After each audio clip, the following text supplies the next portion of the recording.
Call this evening's workshop to order. This is a workshop for the specific purpose of a discussion in regard to reforestation issues as requested by Planning Board member Carolyn Light. We've allocated approximately 1 hour for this discussion. And Carolyn, if you're out there in the audience, I'd like to suggest that this would be an opportunity for you to introduce your document, maybe talk a little bit about what the intention is, and then we can hear from the planning board members on their comments and thoughts. So Carolyn, if you're out there.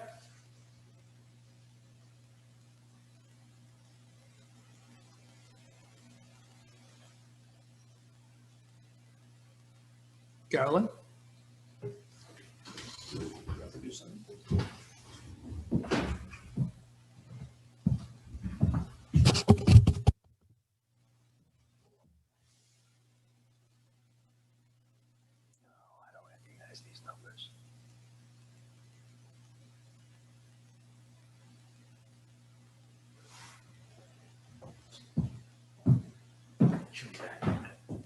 All right, so I'm not hearing anything right now.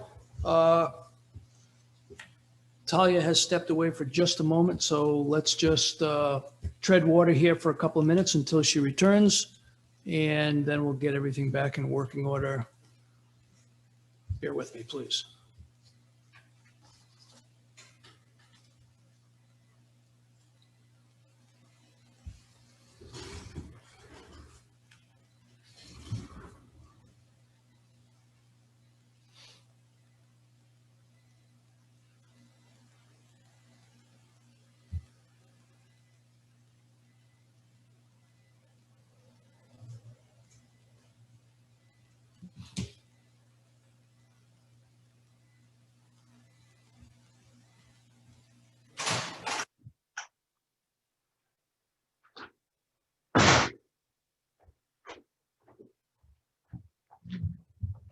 Talia, you might need to admit someone to the meeting.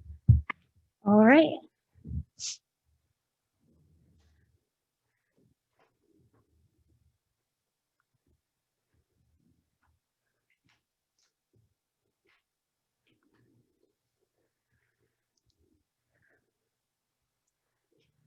There isn't a waiting room any longer. So anyone should be able to enter. Can folks in the audience hear me this evening?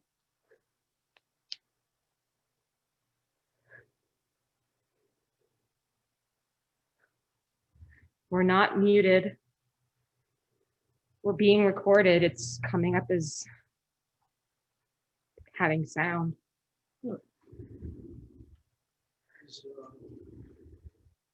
Everybody's in a position where they can chat.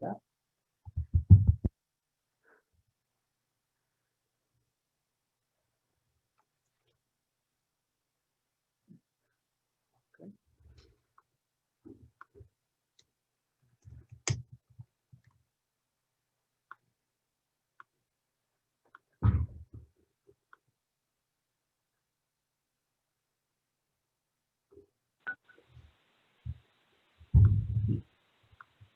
Can you hear me now? Oh, there's a presence. Ron, how are you tonight? Good, thank you. For 10 minutes, I've been getting the recording that says the host had muted me. Yeah, because I wanted Carolyn to give a bit of an explanation for a period of time without having other people. Okay. So, I apologize. So is Carolyn out there? Yes. And she is also unmuted. But it's on her laptop, I believe.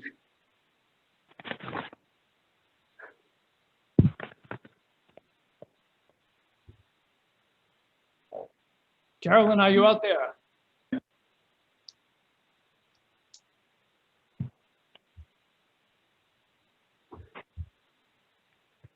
She's on via her laptop. Her hand is raised. She's not muted. So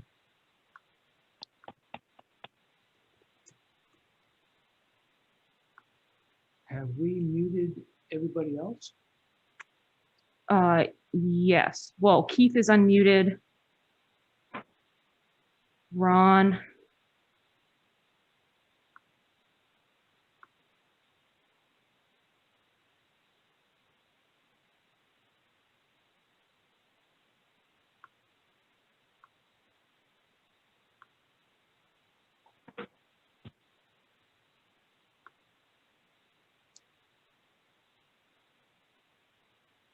Carolyn's calling in with her phone now, so.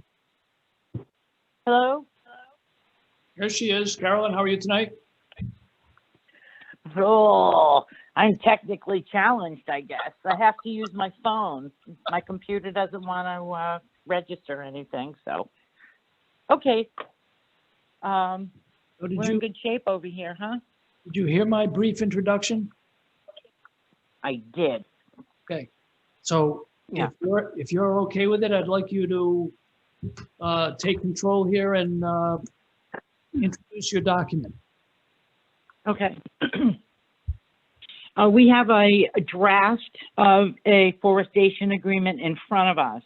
I want everybody to keep in mind that this draft forestation agreement is something that is designed to start a conversation and possibly fill some holes that are in the way we manage the development projects that are going on in our community. None of this is written in stone, and this is a live document in a county in Maryland. So, you know, I think what my concern is, the reason for pushing forward with this, is that I want the planning board to take a breather, take a look at the way we manage the deforestation in Hopkinton. This is not necessarily anything associated with the solar projects that we have been working with over the last couple of years. This is an effort that I want us to appreciate for preservation of our community and in support of the State of Rhode Island comprehensive goals. Before I let go of my presentation, I'd like to point everybody to a forestation study. It's a study prepared by the Rhode Island Forest Conservation Advisory Committee and the Rhode Island Tree Council. It was published in August of 2019, and it goes into depth about the activity that we're seeing in the state of Rhode Island and the impact that the development we have ongoing actually has on the value of the forest in our state, okay? From that study, I picked out some valuable feedback that is relevant to what we do here in Hopkinton. And I can refer you, if you have a chance to take a look at the study, I'm reading from page 76. That says, land use planning that impacts forests happens across many scales in Rhode Island. I'm pointing to at the municipal level, where cities and towns in Rhode Island are required to create and submit comprehensive plans that are consistent with the state guidance according to the comprehensive planning and land use regulations. Comprehensive plans are required to map natural resources areas, including forested areas, discuss uses facing these areas, and create goals in alignment with the state goals for resource conservation. Concerningly, and this is from the Rhode Island Forest Conservation Advisory, concerningly, there is little enforcement of these policies. Without enforcement of these natural resource mapping and adherence to the state guide plan, the power of the planning process to promote forest conservation is significantly weakened. And then at the next level, individuals and organizations. Individuals and organizations with ownership or management authority over tracts of forest land are key stakeholders in the planning process. The land use decisions of individuals and organizations are intended to be guided by local comprehensive plans and state land use plans. Although implementation,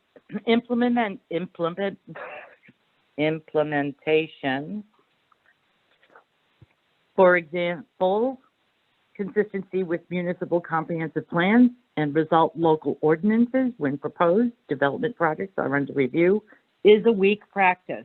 And that's what we do here in Hopkinton. We wait until the applications are filed and then we work around it. It's not suggested that we do that. So at this point, I can point out that Hopkinton does not have a strategy. Our land use statements in our comprehensive plan are a great read, but we need to do better to enforce those.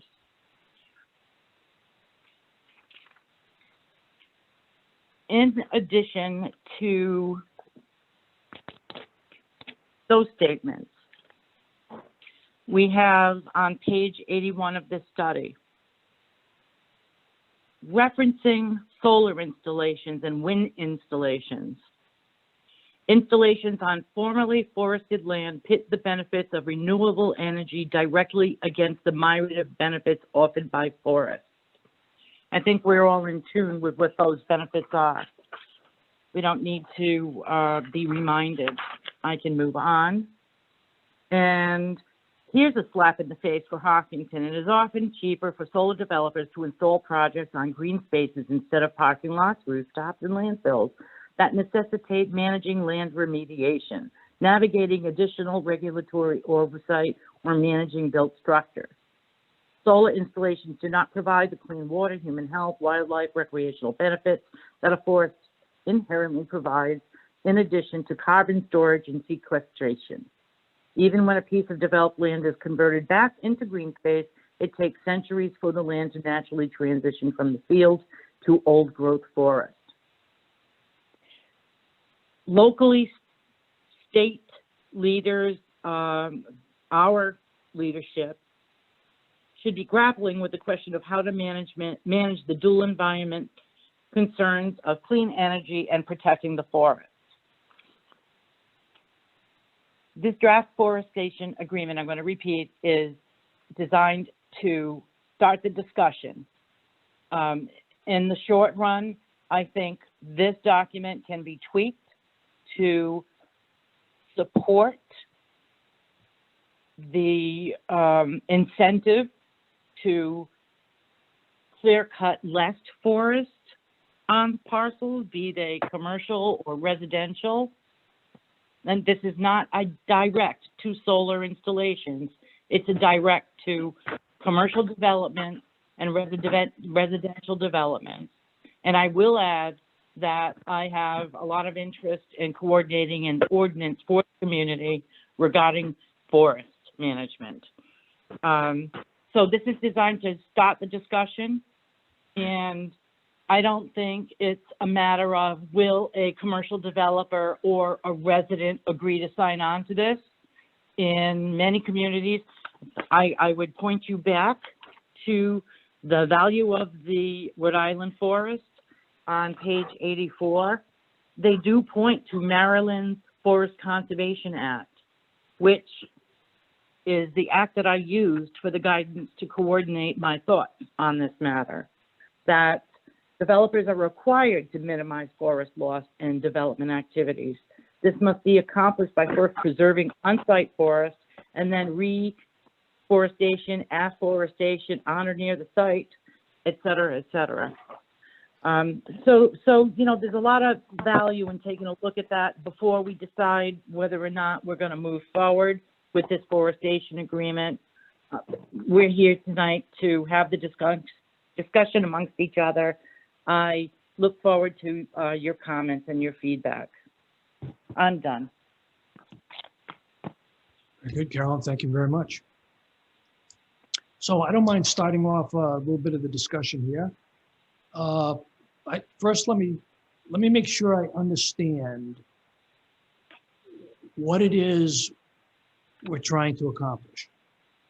So as I read through this document, it's clear that an applicant for some kind of project has submitted, and they use three categories here: forest conservation plan, a buffer management plan, and a reforestation plan.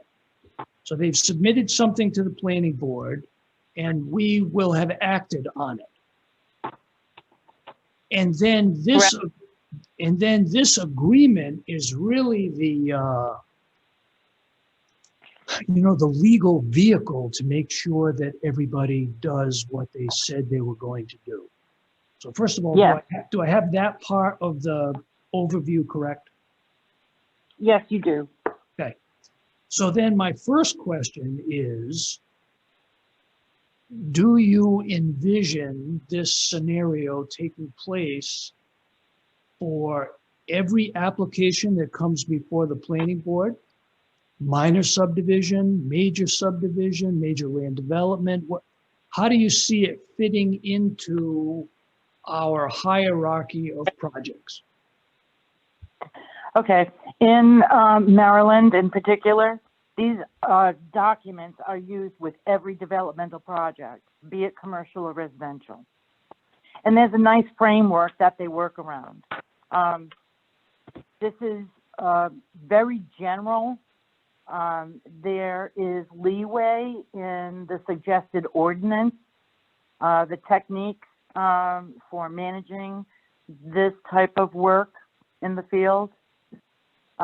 So this is a very crude way to view it without having the rest of the picture necessitated. But in the short run, we can apply this concept to commercial development.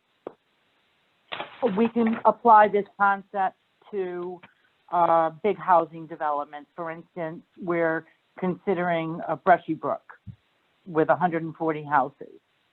Minimizing the clear cutting over there would be a goal that we should have as a planning board to be consistent with our comprehensive plan and the state.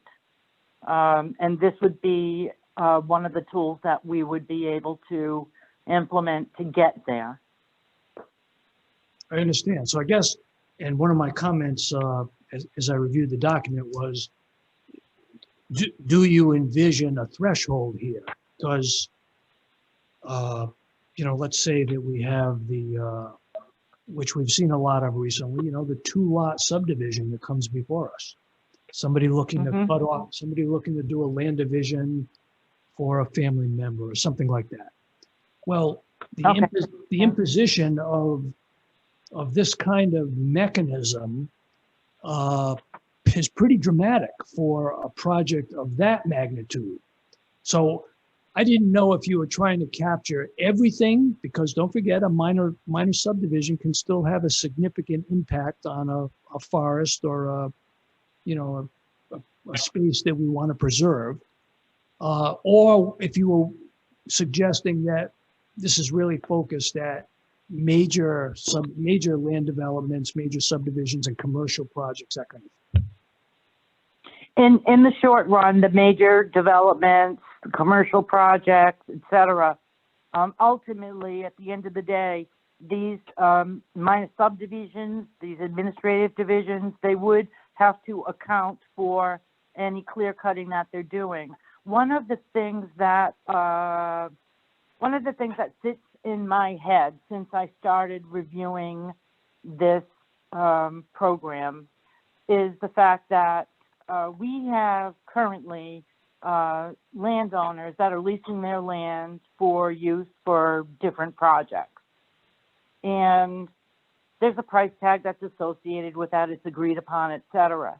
But while I reviewed the Bureau of Land Management on the West Coast, while I reviewed the activity in Maryland, one of the things that jumped out at me is that the town of Hopkinton and the owners don't really know what it is they're leasing. When we have developers come to us, whether it be a housing development or an energy development, these people are simply asked one question: how many trees are you cutting down? In other communities, they're saying, how many trees over the diameter of 36 inches are you cutting down? And what are those trees? We're taking for granted that the value of the land that these owners have is worth the lease rate, the $7,000 a month per acre or whatever it is they're getting.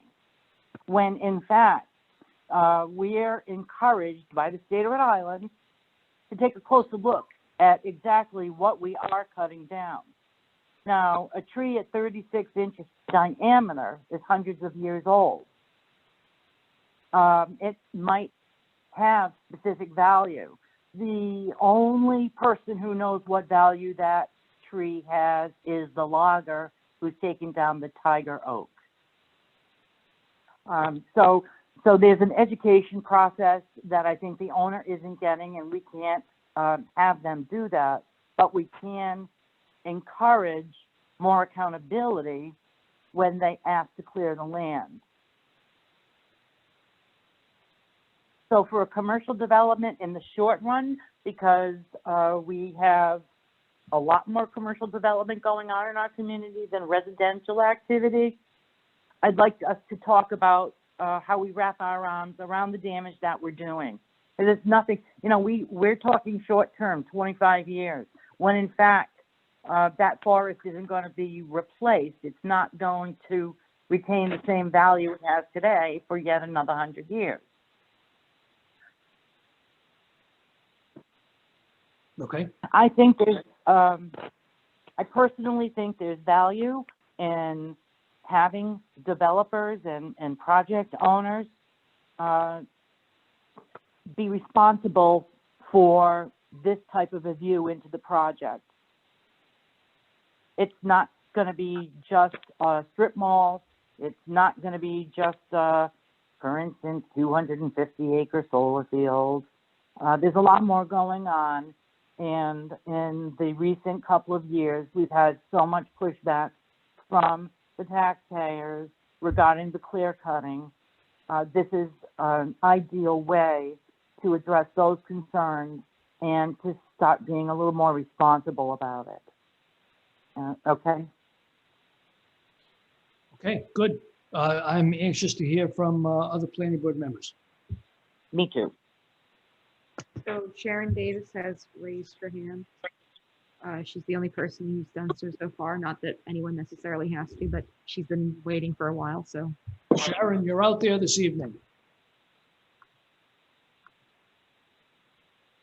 Yes, Go I ahead. just wanted to say that I was here, and I'm wait. I thought you were going to probably go through the each line and ask for comments. So just to recap, the intention of the meeting was more internal. Okay. No, I'm not in an exclusionary way. We're really seeking input from the board members to try and determine if this has a place and is worthy of further discussion. So at that point, if that was in fact the decision of the planning board, then there would undoubtedly be a public hearing, go through a Okay. line, tear it Fine. apart. But until we get to that point, I'm reluctant to invest significant time if it doesn't have legs. Okay, that's fine. I just wanted to let you know I was here, and the only way I could do that was do the *9. Of course, we appreciate that. Now, Okay. listen, if you have any comments at a higher altitude, if you will, this would be a great time to chime in. Please, No, Sharon. I thought you were going to go through it. I had some comments to go if you were going to go through it, but other than that, I'll sit here and watch and listen. Okay, very good. And congratulations, by the way. Thank you. Congratulations. Okay, other planning board members that care to chime in on this?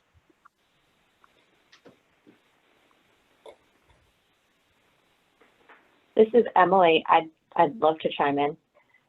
Can you guys hear me okay? Yep. Okay, great. Carolyn, I am so excited that you brought this topic up. I loved your introduction to it. I wish I could convey my enthusiasm through the phone. I've been like raising my hands because I can't wait to talk about this topic. I think it's really important. I think it's really important. I'm, again, so glad that you raised it and got the ball rolling with this draft. I've been thinking about this topic a lot. And I just want to point out that in our town's comprehensive plan, Natural Resource Goal 1 has a policy under it that says, policy NR1 says, incorporate enforceable standards into existing and or new regulations and ordinances relating to the protection of natural resources. So I think what you're proposing conceptually is exactly this. I think we should pursue, how to do this the right way, whether that is the agreement that you proposed. I think that's a great start. Or if it's modification of an existing ordinance that we have in town that we can add some information about protection of forests or incentivization of the protection of forests and trees.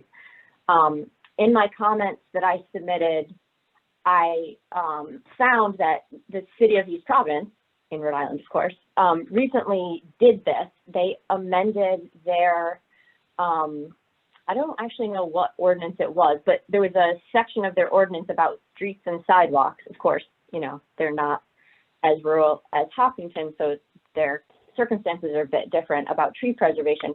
But they incorporated this entire new section about tree preservation and prioritization, understanding what you're losing when you are developing parcels that are covered in trees, et cetera. So I thought that was a really good model to look at because it shows that you can modify an existing ordinance perhaps and get this into it rather than adding like another layer of an agreement that people have to sign, although I'm very open to that idea too. Putting it into an ordinance would mean we see projects that are already in compliance and are already ready to address this issue because it's required. And that would probably save us a lot of time in reviewing projects because it would already be in a state that we're happy with to some degree. Or our point of departure is going to be a little bit more on the same level than if there was no ordinance at all. Some of the issues we're dealing with now, for example. Separately, I'll just say I've sort of come to the conclusion myself that if we don't have an ordinance like this, I feel very comfortable leaning on this natural resource goals or the set of natural resource goals in our comprehensive plan that talk about preserving, conserving, and protecting significant natural resources in the town to say, no, your plan is not consistent with our comprehensive plan if it clear cuts huge swaths of forest. I'm prepared to take that position and communicate that to developers. So anyway, those are my initial thoughts. I'm extremely excited. I hope we continue this discussion. I think a lot of the points that were raised are really important and valid about like the scale of where these types of rules would apply, like Al mentioned, for a fairly routine subdivision. I'm cognizant that we don't want to add layers and layers of bureaucratic steps to a process. We already have a land development series of processes and regulations that we follow. We're not looking, I don't think the planning board is looking to, as Ron said in his comments, put people through the ringer, but we are trying to make people think about these decisions that have such long-term implications for people that live here today and who will live here in the future. And I'm just so ecstatic that this conversation is opened. So I'll leave space for others to talk. Thanks, Carolyn. Thank you, Emily. Emily, I tried to find the amended ordinance in East Providence they don't make it easy. So if you can share a link with us, I'd love to take a look at it. Yeah, Talia, the Word document that I sent you guys should have that link like embedded in it. If you could send it out, that would prevent me from breaking rules, if you don't mind. Okay, great. No breaking rules. You could go to jail for that.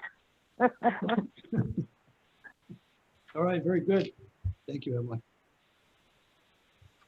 Other planning board members out there?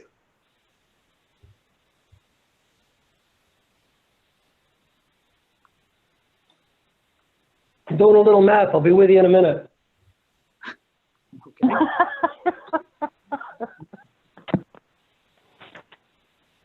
Gotta love him.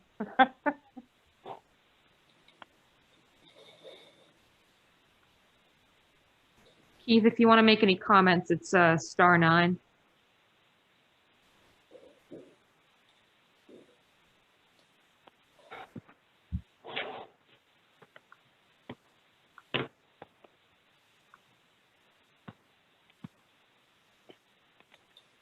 Keith, you out there? He's on the call. I've asked him to unmute himself. Yeah, Keith is on, he's still muted. He has to unmute himself. Debbie, if you have any comments you want to make, you can. Okay, until Keith unmutes himself. I just want to say that Carolyn, bravo. This is something that we really needed to talk about, and we need to put emphasis on it. We don't necessarily have to make it an arduous process, but the value, every time we knock down 100 trees, knock down another 100 trees, knock down another 100 trees, it starts to add up. And this is not just for the beauty or aesthetics of our natural resources, but it's also a health issue. We really need these trees. We are the lungs of Rhode Island. And the more we cut it down, the more breathing problems we're going to have. I think what Emily said about the comprehensive plan would be a good way to go.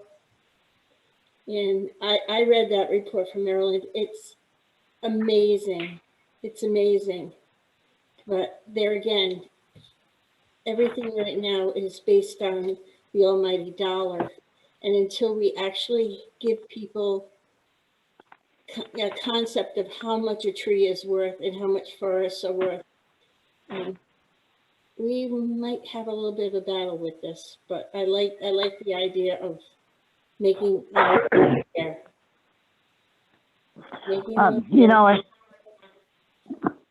from a financial perspective, sometimes I put that hat on and I think about it, but from a financial perspective, with all of the development that's going on in the rest of the state of Rhode Island, very few communities are blessed with the type of forestation that we have.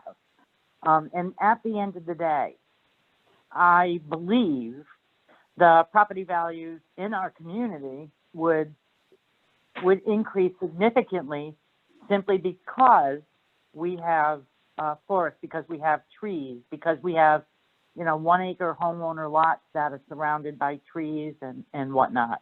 And needless to say, we haven't even touched on the habitat that are disrupted. We all see a lot more in our backyards these days. Lots of furry creatures. But from a long-term financial perspective, we're in a good place. We have some great assets, and that's not necessarily the way that I choose to view this, but that's another aspect of what we would be proposing. All right, Keith, press *6.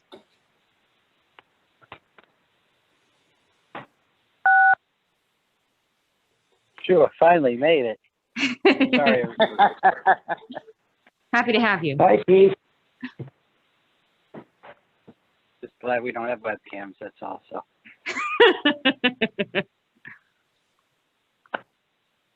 Are you shaking your fist at someone, Keith? I'm here, I'll just say that. Okay. Sorry I'm late. Do you have any Okay, comments Keith on doesn't- the plan? But, and thank you, Carolyn, for spearheading this. And, you know, I guess since even before I came on the board, I'm always struggled with the fact that why would we cut all these trees down for solar panels that are only going to last a certain time, whether it's 20, 25, 30 years, then technically through decommissioning and whatever comes next, we're not only reverting back to the original source of energy, but then we've got all this land that's been changed and desecrated, demolished, whatever you want to call it. None of it makes sense to me right from the beginning. So the more we can protect and outline the future of what the end life of these projects are going to be, if we're going to continue to hold them, is just a great thing. So I'm in support of whatever discussions there are. I'll sit here as long as anybody wants to talk about these things. Thank you. Okay, very good, thanks. Anyone else care to chime in on this? Okay, I've got my ciphering all squared away here on the thoughts that I had. A couple other things, as you can see in my notes, were I don't disagree with anything here. I'm thinking some things just need a little more flexibility. Some things need to be more, let's call it site specific. And I'm going to use a site that we're familiar with. There's a project before us today where there are no trees. That would have a different value on reforestation than a tract of land that is a good, healthy forest. A forest that's predominantly junk land would have a different bearing, possibly, than a good, healthy forest. Now, just as an example, the project that I'm talking about is a 2-lot subdivision. So if we took the square footage of that project, 445,606, and we times it times the 1.5 that's in line 8, we're coming up with $668,405, according to this document, for a 2-house project.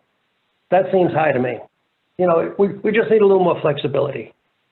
Yeah, I agree with you, Ron. In that particular instance, there are no trees. It's not applicable.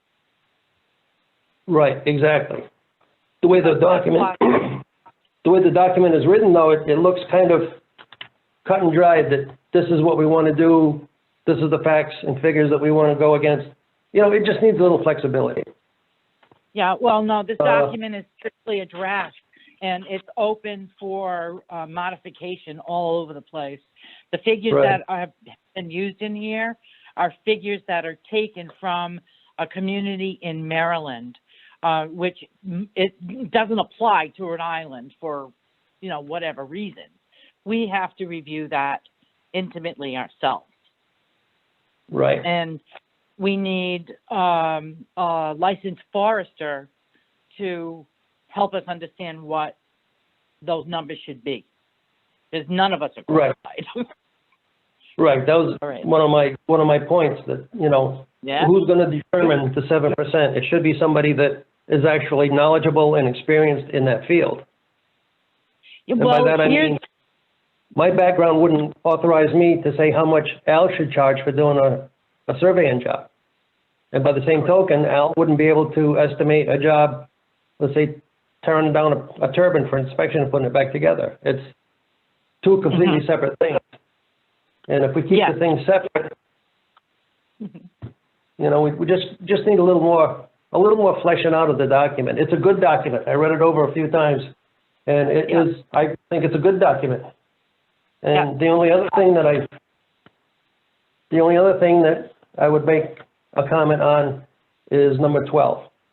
I just think that a time limit should be added to that. And for example, if the construction work was completed at mid-November, it's not reasonable to have somebody say in 3 months they've got to start planting. Well, in New England, that's dead of winter. You know, it should be, there again, flexible. Weather conditions, or whatnot. Not give them enough leeway so they can put it off for 3 or 4 years. You know, we'll still hold their feet to the fire to do it, but just a Sure. little more reasonable. Sure, we need to apply the Rhode Island's growing season to that, absolutely. Exactly. One of the points I didn't make about this draft document is I feel we have a need in our community to standardize agreements from project to project to project. We shouldn't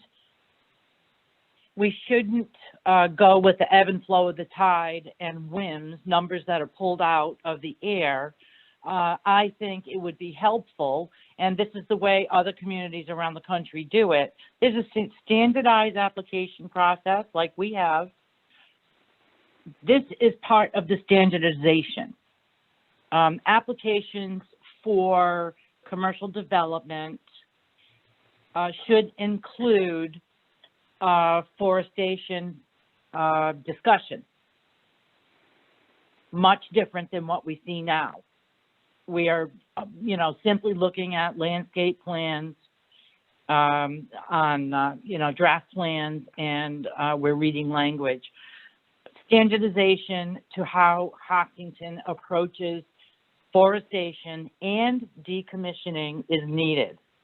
It shouldn't be a negotiation from project to project to project. Standardization will simplify the process for everybody involved. Expectations on behalf of the project owners and the planning department and the taxpayers would be laid out at the front end. Like I had mentioned earlier, the state has also recognized that the way we handle forestation or decommissioning is wrong. It should be done at the front end of an application. This needs to be covered differently. So that's one of the things I'm hoping we can accomplish. It would benefit all of us. It would alleviate a lot of pressure on the schedule that we keep to keep hearing applications also. End of sentence. Okay, yes, very good. Okay, listen, I show 6:45. I am gleaning from the planning board member comments that the concept has legs. So my question to you is, what would you like to do as the next step? What are our options? I'm a rookie. Well, I look to Jim for some feedback here, but I'll chime in that at some point, the thing has to be fleshed out. All those little comments and details and things like that really need to be finessed. And then when we think we have it in, we have the engine running somewhat smoothly, the public has to be invited to comment. And by public, I'm talking not only the community at large, but the other boards and commissions that we interact with. So we need to garner their support as well. The planning board shouldn't be operating in a vacuum here. And once we have everyone on board, final details in order, then I think we're ready to hand it to the town council to enact. Or if Jim thinks that this is something that falls within our subdivision regulations, someone had the idea of tinkering with an ordinance that already exists. Perhaps the planning board can, has the authority to make this happen on its own. So with that backdrop, maybe I'll just ask Jim to give us his thoughts about the real mechanism. Yeah, Jim Lampier, town planner. I think a number of ideas were interesting tonight. I like Emily's idea of embedding language in our existing ordinances, such as a zoning ordinance or subdivision regulations. I think as a general rule of thumb, the more expensive these types of things are, the more likely you should probably go to the town council to start imposing fees of this magnitude. Again, we also have to figure out to what projects we want to apply these to, and when exactly is reforestation to occur on a minor subdivision, for example, or a commercial project. Are we asking people to put money aside in perpetuity to do reforestation, which may never occur? I'm not. I think we have to clearly get our arms around exactly what our goals are here with this, and I think there's a number of worthy things here, but I think we just have to probably fine tune this a little bit more. I think you could attack, again, just to repeat myself, you could attack it multiple ways. We have embellish our existing ordinances, beef them up a little bit to do some things. And maybe we should build on this incrementally. Start off with some general principles in our subregs, and then gradually build upon them when we get it in our heads exactly where we want to go with this, and then start, possibly leveling fees and things of that nature. But I think this is probably something that we have to build incrementally, and we have to start off exactly figuring out what our ultimate goal is here. Because potentially I see an awful lot of pushback from private property owners. When you're faced with a lot of these concepts that we've talked about tonight are very laudable things. We certainly love it. It's a funny thing. We all love the rural environment that we live in here. It's attractive. That's why people came here. And then on the other side of the coin, you have private property owners who want to develop their property, might want to cut every single tree down that exists on their property. There's a legal aspect of this that you have to consider as well. If I was to play that side of the coin, I could say, I'm a private property owner. I pay taxes on this land. Do I own these trees or do I not own these trees? And I've heard these arguments for a long time now with open space. We have open space bonds that the state provides money for. The state also says that we don't have enough money to preserve all the open space that we would like to. So there's other mechanisms, planning mechanisms that can be used rather than just imposing fees.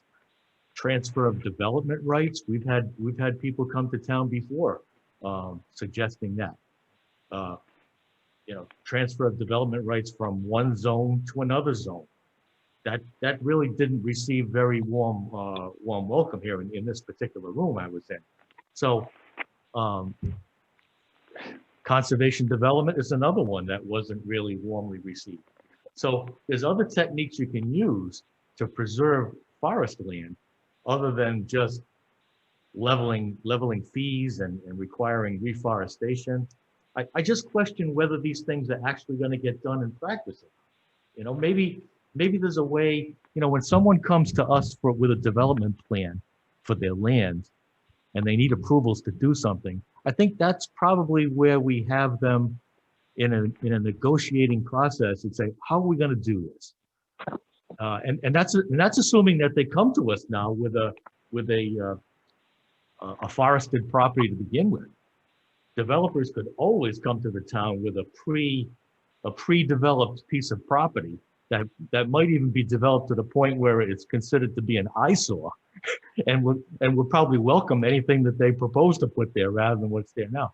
So I really don't know. This is a really good topic to explore, and I think we should keep going at it and try the best we can to preserve the character of this town to the extent that we can. Now, look at the trends over decades, over centuries. The trend is to develop parcels of land. The trend is not going in the other direction. You look at any municipality in the state, and you can see that development is going into the forest land. So how do we, it's a struggle to really try and preserve these lands. So I don't know. I think we should keep at this and figure out, do the best we can to save the character of this town and get developers to work with us here. I have a thought for you, Jim. We are currently, we actively put programs, we sign agreements with developers often for decommissioning. I wasn't involved in the Maxon Hill forestation, but there's an agreement for forestation. As far as the draft agreement is concerned, the town of Hopkinton would be paid for managing that agreement. At this point, we've had several large developments, any development, not just solar, it's any commercial development, where there's some kind of end of life. And the town of Hopkinton is responsible to monitor and manage the ongoing development. We don't get paid for it. This draft agreement, limited to the forestation, the concept should be applied to decommissioning.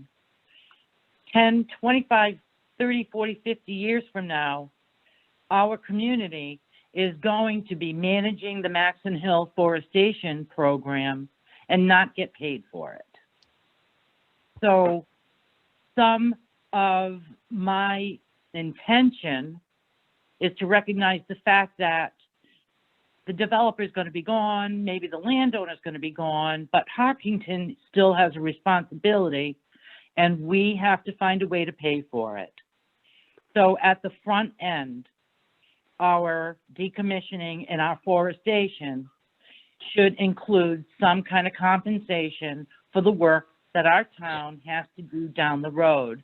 Right now, the only recognition we have is if the developer or the project owner or the landowner defaults. Then we can go after them. But we still have to get to that point, and there's no compensation bringing us there. What's our timeline? So that's part of the intention of this draft agreement, is so that we recognize the value of the work that you're doing now, Jim, when you manage these projects and you have to go out to the site and make sure that these trees are not being cut down, that they, stick to the ordinance that was declared for them. You're not being compensated for that, and we should be compensated. Somewhere in the program, the town deserves to get our value in the time that you're using on those efforts versus time that could be applied to other efforts. We're not a nonprofit here. I mean, we might be a community, a town, but we need to think better about the work that we're doing for our community. And I think this is a real basic, simple way. It mirrors what's being done in other communities. End of sentence. Okay, so very good. So as we look at our clocks, I'm sensing that this is a continuing discussion item. So if everyone is in agreement, why don't we keep this on the agenda? What do we think about that? I'd like to make a suggestion. Yep, go right ahead.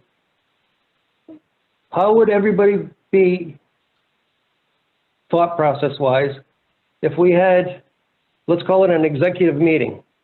The 5 planning board members, along with Jim, and if the attorney thinks that he should be involved as well, discuss this, come to something that all of us like, that all of us agree on, and then present it as an agenda item or present it to the town council or whatnot. But get it together with just us so that we all agree on where we want to go and what we want to say. So I just would ask that you strike the word executive from anything. What you're really talking about is essentially what we've done here this evening. It's an internal workshop. We haven't had any public comment, nor was that the intention. Public is, of course, always welcome to listen and take their own notes, contact us independently. But this was really an opportunity for planning board members to talk about the issue. So you're really suggesting we continue this until we have this thing running smoothly. Exactly, yep.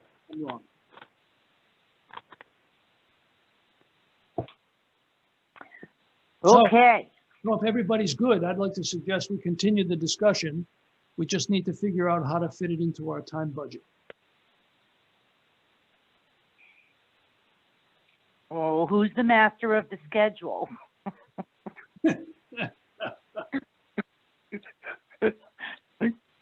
We can do the same thing that we did this month. And Okay. maybe allocate a small segment of time before a regular meeting. How do we feel about that? Ron, Emily, Keith, That works for me. cutting Yeah, into your that works. life. That works for me too. I think, again, like we did for this workshop, was that we all kind of had assignments to read Carolyn's draft and write some comments on it, or at least prepare some thoughts on it and be ready to discuss them today. That's what made today so productive. So maybe we could do a similar thing, is kind of think about what Jim said, think about what we all said, and come back to the table next month with, you know, more evolved thoughts to move this along. Yes, I'm in favor of that. And I'd like to just throw in a couple of thoughts for everyone's consideration. First of all, I'm still focused on the flow of this concept. Carolyn, respectfully, you've kept coming back to the agreement, but the agreement is at the tail end of this. What's really driving the bus is the forest conservation plan, the buffer management plan, or the reforestation plan that the applicant and the planning board would have agreed to. That's the thing that costs the money. And so I need to see that mechanism and how it works on the ground. What is it going to cost people to put that plan in place so that we can then execute the agreement? And to me, that's what's going to make this work. Obviously, as we discussed, for a sizable commercial project, I don't have any issues at all. For a 2-lot minor subdivision, I think this is going to break the bank. So I need to see the flow and where it fits into our ordinance. That's number one. Number two, as Jim has pointed out, there are other vehicles that we might explore. The passage of time might have worked for us. I'm going to point specifically to conservation design. This is a very powerful tool. It's used in other communities. We don't have to reinvent the wheel. It's already here. The community just has to get on board with using it. In other communities, when an applicant comes before the planning board, it's you shall embrace a conservation design. You don't have the option of using any other ordinance unless they prove that the conservation design is not feasible. So for those of you that are not familiar with this concept, it might be worthwhile for us to go back and take another look at that and see if that's not a better fit, but also a good fit for what we're trying to accomplish here. So those are my closing thoughts on this. I agree with you, Al. There are a lot of options, and what I would like to offer our team is that I can put together a document that covers some of those concerns. Because, for instance, this 2-lot subdivision that Ron referenced earlier, it's applicable, and it shouldn't apply there. So there needs to be the exceptions, and there is an avenue for that, and I agree. Okay, outstanding. So do I hear that you're going to suggest an agenda, if you will, for our next meeting with regards to this 1-hour time slot? Yes, I would recommend that the agenda item be forestation policy and agreement for our community. That's generally what all of us have been talking about. You're correct when you said this draft agreement that's here is the tail end of the program, so we need to help shape it. And I've got enough information that I can provide, and I won't send the volumes, but I'd like to offer that up, that possibly by the end of the week, not this week, I'm wrong in saying that, within a week, I would be able to send communication over to Talia and Jim and yourself that would include or point to some potential answers to some of these concerns that have been brought up tonight. Okay, outstanding. Why don't we plan to close out our workshop here? Carolyn, again, I want to thank you very much for leading the charge on this. It's an important topic, and I look forward to bringing it to some kind of positive conclusion. We'll put this on the agenda for next month, same time slot if everybody's in agreement. And with that, we'll slide into our regular agenda if everybody's okay.